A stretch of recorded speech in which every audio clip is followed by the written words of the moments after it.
and welcome to the third episode of Chat OMP, where I, William Peake, the Global Managing Partner, chat to one of our office managing partners in one of our various offices. We previously have had Lee Fong from Singapore, and we've had Henry Tucker from Bermuda, but we have kept the best until the third edition of this show. And I'm delighted to welcome Tanya Cassie-Parker from our BVI office. Tanya, how are you? William, I'm very well, thank you. Excellent, excellent. So, Tanya, you are based in the BVI. BVI is obviously, to some extent, it's the home of Harneys. It's where it all started back in 1960. Do you want to just tell us a little bit about yourself, your journey in the law, and how you ended up with Harneys in the BVI?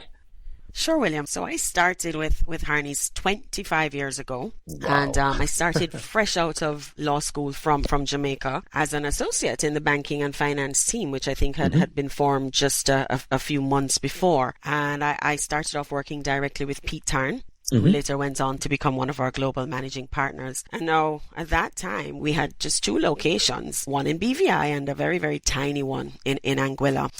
And just to put everything in context back then, fax was the preferred method of communication.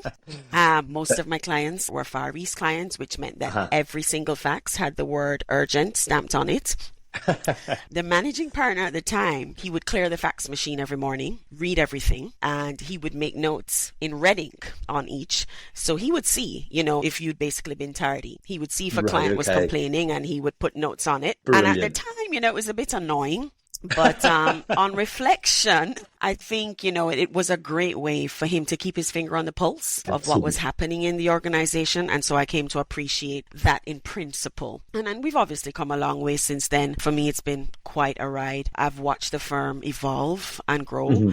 And having now spent more than half of my life at Harneys, I've evolved and grown with it. Excellent. There's something absolutely wonderful about thinking about the boss sitting by the fax machine, monitoring all the instructions in and out of the business. I might take a look at that and see if that's a good way forward. And he came in at 6 a.m. every morning to do it. Right, okay. Well, that's no longer a good idea from my perspective. So it's interesting, you talk about having watched the firm grow and open up in multiple jurisdictions. Do you want to just talk a little bit about why the BVI remains, the epicenter of financial services and why it is really that leading jurisdiction?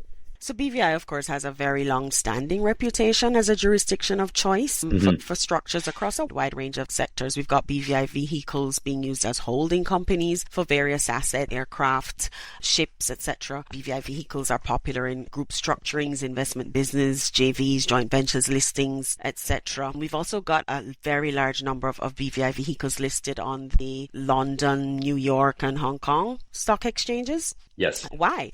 The BVI is known to be a tax-neutral jurisdiction. Our processes are very simple, very flexible, especially our incorporation processes. We've got a stable, very well understood judicial system that's rooted in English common law, politically stable environment, and a great history of strong cooperation between the public sector and the private sector. We've also got very incredibly talented professional service providers in the BVI. Fantastic suite of lawyers, accountants, tax advisors, etc. And I think for me, also very importantly, we've got a proven track record of being committed to keeping pace with global regulatory standards. We value our reputation as a creditor-friendly jurisdiction, and we're also known to be adaptable. We change laws when needed to suit the changing needs of the businesses and the individuals who utilize BVI structures. And so the result of that is a pretty impressive statistic, which I'm very proud of, and that's that we've had over 1 million incorporations of BVI entities since 1984. Yeah, that's quite the stat. And I think that, as somebody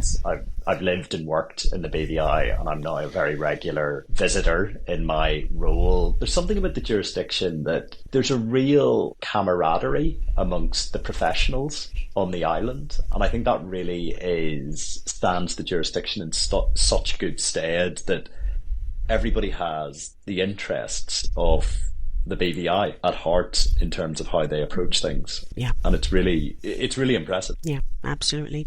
And because we have just had our senior leadership conference in the BVI, and I suppose kind of slightly turning to more your role as office managing partner in terms of, being the obvious head for, the culture and the life and the vibrancy of that office. Well, what does it mean for you in terms of being the managing partner and having the senior leadership conference in the BVI? And what does it mean for the offices and staff, etc.? Well, first of all, William, we were very, very honoured to have been able to host the annual leadership conference this year. The last time we did that, I think, was in 2015.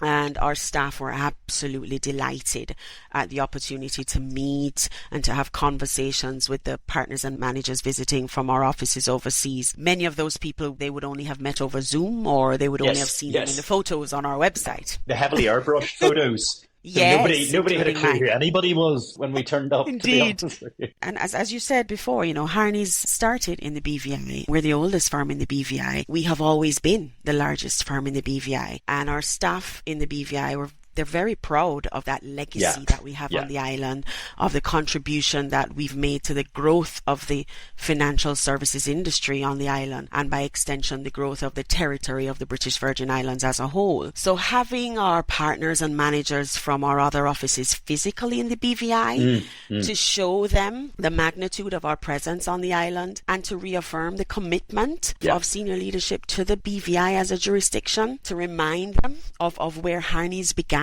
and of the importance of BVI to the Harneys brand, and also of the importance of the Harneys brand to the BVI. That was just a fantastic experience. Yeah, no, it was genuinely wonderful, actually. It was just a fantastic week. And it still throws me when you're chatting to somebody, they will say things like, oh, my granny worked for Harneys, my grandfather worked for Harneys. I'm like, whoa, this thing goes back a long, long way. Yeah, and it's beautiful. It's really, really lovely, actually. It's really beautiful. And so moving through the gears to a question that we have asked in our previous podcasts as well is, if you were starting out right now as a lawyer, what would your advice be to somebody starting out now? Well, I try not to give too much advice, because I firmly believe that it's important for each individual to give themselves a chance to have their own experience and not be colored by others' experiences. But I think what I would say, though, is even though, practice of law has changed and evolved, the basics remain the same. Ultimately, as lawyers, we remain under pressure to show our value. And we've always, and we will always be looking for ways to work smarter, to work more efficiently. So there's nothing new there. When I started out, there was no AI.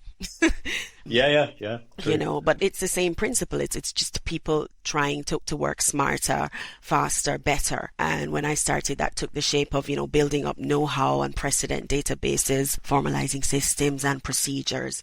And that principle remains the same. I think what I'd say to young lawyers is, work hard and success will follow.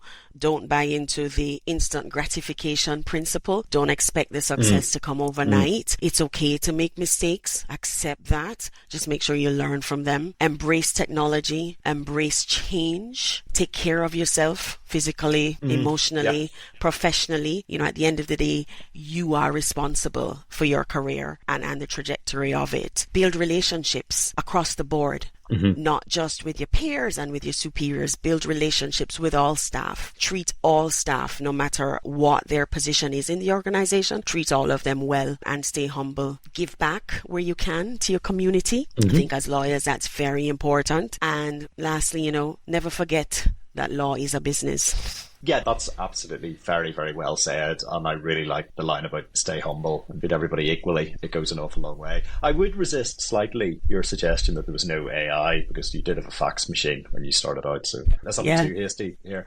So to wrap up, we always ask our guests to give me 3 names of people who you would have as your ideal dinner guests. So what 3 would you go for?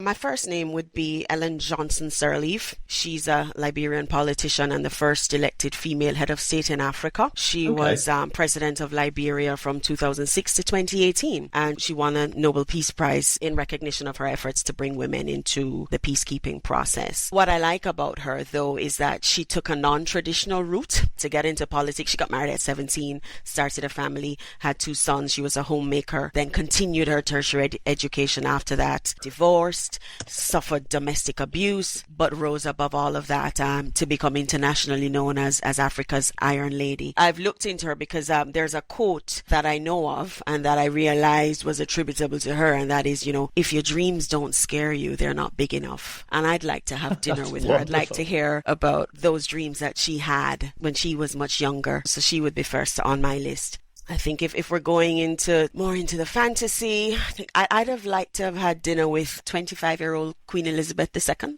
Acceding to the throne at age 25, having your life changed overnight from, that of a young naval wife to a head of state. I'd really like to hear about how that affected her, how she felt, how she planned to navigate through her new role. There's that.